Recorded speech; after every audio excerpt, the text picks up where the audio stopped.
Hi friends, ప్రిలిమ్స్కి ఇంకా 30 days ఉంది. ఈ 30 డేస్లో ప్రిలిమ్స్ ఈజీగా క్రాక్ చేయాలి అంటే ఒక పర్ఫెక్ట్ ప్లాన్ ఉండాలి. అందుకే ఈ వీడియో.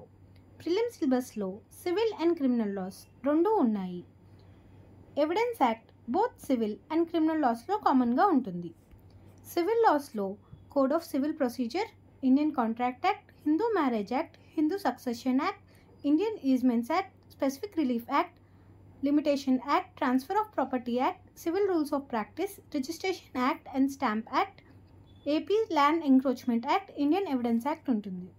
అలాగే క్రిమినల్ లాస్లో code of criminal procedure, Indian penal code, Indian evidence act, negotiable instruments act, protection of women from domestic violence act, criminal rules of practice, AP excise act, AP gaming act, juvenile justice, care and protection of children act ఉంటుంది. మనకి 21 acts ఉన్నాయి. ఈ 21 యాక్ట్స్ని 2 పార్ట్స్గా divide చేసుకొని చదువుకుందాం. Major acts and minor acts.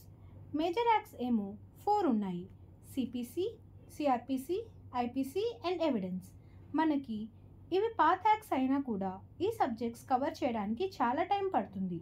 Approximately 5 to 7 days కావాలి. Every day major లాస్తో పాటు minor acts కూడా కవర్ చేయాలి. అప్పుడే మనకి టైం సరిపోయిద్ది. మనం మైనర్ యాక్ట్స్ కూడా 2 పార్ట్స్ కింద డివైడ్ చేసుకుందాం.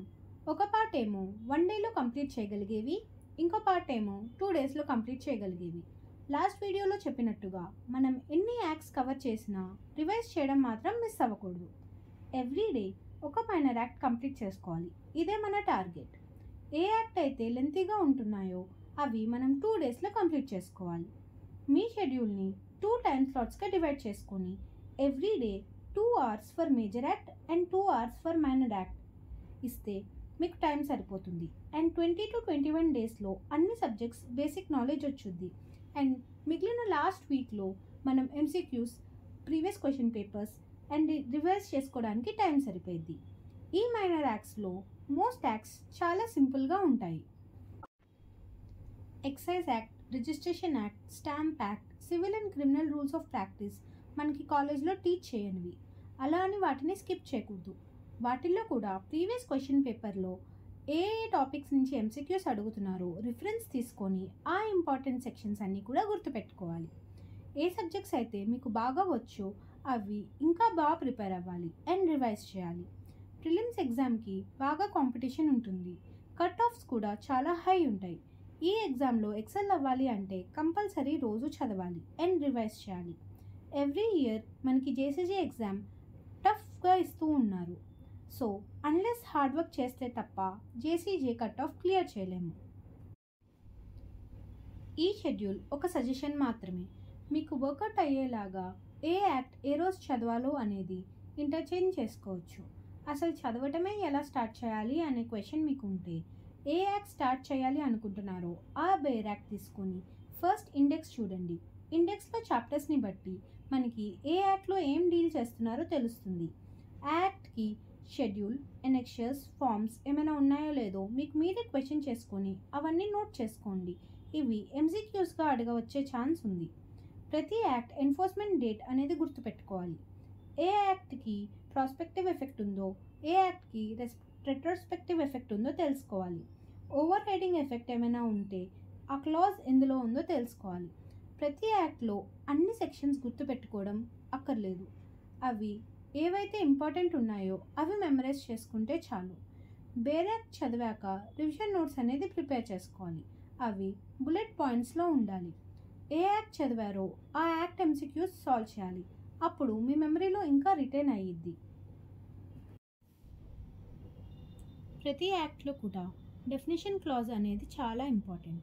డెఫినేషన్ క్లాజెస్లో ఇచ్చిన డెఫినేషన్స్ ఇంపార్టెంట్ ఏవైతే ఉంటాయో అవన్నీ కూడా నోట్ చేసుకోవాలి. అండ్ అమెండ్మెంట్స్ ఎప్పుడెప్పుడు జరిగినాయి, ఏ సెక్షన్స్లో జరిగినాయి, అది సబ్స్టిట్యూషన్ అయిందా, రిపీల్ అయ్యిందా ఆ సెక్షన్, ఆ అమెండ్మెంట్ ఏ ఇయర్లో వచ్చింది, ఎప్పుడు ఎఫెక్ట్లోకి వచ్చింది, ఇవన్నీ ఇంపార్టెంట్. సిపిసిలో డెఫినేషన్స్ అనేవి చాలా ఇంపార్టెంట్. అలాగే జ్యూరిస్డిక్షన్ కూడా ఇంపార్టెంట్. అలాగే సెక్షన్ 9, 10, 11 అనేది చాలా ఇంపార్టెంట్. సెక్షన్ 11 రిపీటెడ్ క్వశ్చన్గా వస్తూ ఉంది. అలాగే appointment of receiver, appointment of commissioner ఇవన్నీ చాలా ఇంపార్టెంట్ టాపిక్స్. ఇవన్నీ తరోగా ఉండాలి. అలాగే ఆర్డర్స్ కూడా చూసుకోవాలి. ఏ ఆర్డర్ ఏ టాపిక్ డీల్ చేస్తుందో గుర్తుపెట్టుకోవాలి. Order 6 pleadings. ప్లీడింగ్స్ అంటే ప్లెయింట్ and return statement 2. Order 7 ప్లెయింట్. Order 8 return statement. ఇవన్నీ బేసిక్స్. ఇవన్నీ మాత్రం కంపల్సరీ తరోగా ఉండాలి. సిఆర్పిసిలో కూడా డెఫినేషన్స్ అనేవి చాలా important. What comes under a bailable offence, charge అంటే ఏంటి, పోలీస్ రిపోర్ట్ అంటే ఏంటి, కాగ్నైజబుల్ ఒఫెన్స్ అంటే ఏంటి, ఇలాంటివన్నీ చాలా ఇంపార్టెంట్. అండ్ ఇవి కొంచెం ట్రిక్కీగా అడిగే ఛాన్స్ కూడా ఉంది. యాంటిసిపేటరీ బెయిల్ ఎక్కడ వేయచ్చు అనే క్వశ్చన్ చాలా రిపీటెడ్గా వస్తూ ఉంటుంది.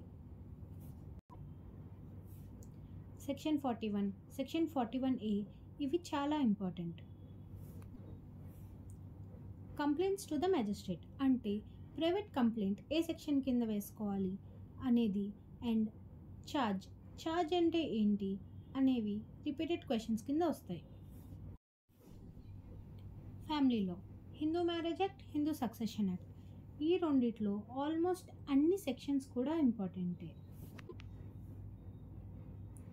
డెఫినేషన్ క్లాజెస్ కానీ, హిందూ మ్యారేజ్ యాక్ట్లో తీసుకుంటే section 5 conditions of Hindu marriage కానీ, section 9, section 10 restriction of conjugal rights and judicial separation గురించి కానీ, లేదంటే void marriages, voidable marriages, divorce section 11, 12 and 13 ఇవి చాలా important. Divorce by mutual consent section 13B ఇవన్నీ కూడా చాలా important sections. Hindu marriage act, Hindu succession act గురించి కంపల్సరీ క్వశ్చన్ ఉంటుంది. సెక్షన్ 24 మెయింటెనెన్స్ పెండెంటీ లైట్ అంటే ప్రొసీడింగ్స్ పెండెన్సీలో ఉండంగా మెయింటెనెన్స్ ఇచ్చే ఆపర్చునిటీ. హిందూ సక్సెషన్ యాక్ట్లో డెఫినేషన్స్ చాలా ఇంపార్టెంట్. ఆల్మోస్ట్ అన్ని డెఫినేషన్స్ కూడా చాలా ఇంపార్టెంట్. యాగ్నేట్ అంటే ఎవరు, కాగ్నేట్స్ అంటే ఎవరు, కస్టమ్ అండ్ యూసేజ్ అంటే ఏంటి, half blood, full blood, uterine బ్లడ్కి తేడా ఏంటి, హెయిర్ అని ఎవరిని పిలుస్తారు, ఇంటెస్టేట్ అంటే ఏంటి, ఇవన్నీ కూడా ఇంపార్టెంట్. అలాగే ప్రొవిజన్స్లో కూడా order of succession, class 1 hairs ఎవరు, క్లాస్ 2 హెయిర్స్ ఎవరు అనేది ఇంపార్టెంట్. అలాగే general provisions relating to succession అని ఒకటి ఉంది, సెక్షన్ 18 నుంచి 28 వరకు. ఇవన్నీ కూడా చాలా ఇంపార్టెంట్. ఈచ్ ఇయర్ ఏదో ఒక క్వశ్చన్ ఇక్కడి నుంచి వస్తుంది. మనకున్నది చాలా తక్కువ టైం, అందుకనే ఈ 30 days మనం ఎక్కువ మేజర్ యాక్ట్స్ మీద కాకుండా మైనర్ యాక్ట్స్ మీద కాన్సన్ట్రేట్ చేసి ఎవ్రీడే ఒక మైనర్ యాక్ట్ కంప్లీట్ చేసుకొని దాన్ని రివైజ్ చేసి MCQs కంప్లీట్ చేసేలా చూసుకుందాం. అండ్ మేజర్ యాక్ట్స్ విషయంకి వస్తే ఏవైతే ఇంపార్టెంట్ టాపిక్స్ ఉన్నాయో, ఏవైతే ప్రీవియస్ ఇయర్స్ క్వశ్చన్ పేపర్స్లో రిపీట్ అవుతున్నాయో ఆ టాపిక్స్ అన్నీ కవర్ చేసుకొని వాటి MCQs సాల్వ్ చేద్దాము. ఈ విధంగా చేసుకుంటే మనకి టైము సరిపోయిద్ది అండ్ ఎగ్జామ్లో బాగా పర్ఫామ్ చేయగలుగుతాం. మనం ప్రీవియస్ ఇయర్స్ కట్ ఆఫ్ చూసుకుంటే చాలా హైగా ఉంది. ఈసారి ఈ 30 daysలోనే మనం మన 100% ఎఫర్ట్ ఇస్తే ప్రిలిమ్స్ పక్కా క్వాలిఫై అవుతాం. So, all the best. For more educational videos, please subscribe to Bagman 0770.